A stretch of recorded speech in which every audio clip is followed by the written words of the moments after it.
کشمیر تیرا حسن ہوا درد کی تصویر، آنسو ہیں تیری آنکھ میں، پیروں میں زنجیر۔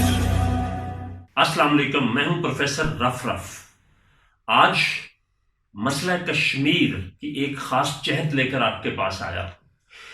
دنیا بھر میں مسلمانوں پر ہونے والے مظالم کے اعتبار سے کشمیر کیوں نمبر 1 پر ہے؟ دیکھیے، برما میں کیا کچھ نہیں ہوا، بوسنیا، چیچینیا، افغانستان، وہاں ہر جگہ پر کسی نہ کسی شکل میں میڈیا کی، social media, electronic media, print media کی اپروچ تھی۔ یہاں آلموسٹ 0% ہے، اس لیے وہ کھل کے کھیل رہے ہیں۔ اس قدر ظلم ہے کہ ہمارے پاس کسی بھی طرح کی کوئی خبر نہیں آ رہی ہے، اور ہندو کی بدترین ذہنیت سے، خاص طور پہ اس بی جے پی کی حکومت میں، ہم کیسے توقع کر سکتے ہیں کہ جس نے الیکشن لڑا ہی اس بنیاد پر تھا کہ ہم یہ کچھ کریں گے جس میں کشمیر میں ہونے والے اس ظلم کو مینڈیٹ ملا ہوا ہے۔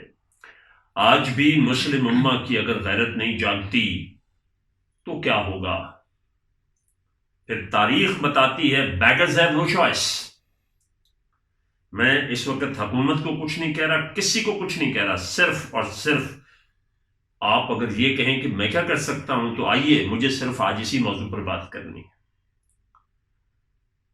کسی بھی قسم کا کوئی سامان کسی بھی شکل میں انڈیا کا بنا ہوا مت خریدیں، that will be your contribution۔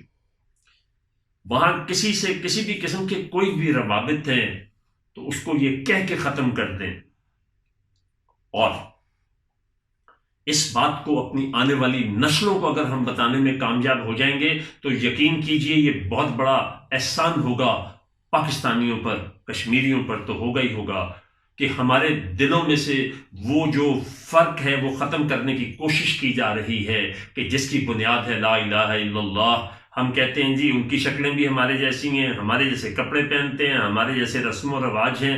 کچھ خدا کا خوف کیجیے، کچھ خدا کا خوف کیجیے، اپنی نسلوں کو ان چیزوں سے بچائیے، کیونکہ یہ حملہ ہو رہا ہے، نہ صرف بچے، ہم بڑے بھی اس کا شکار ہو رہے ہیں۔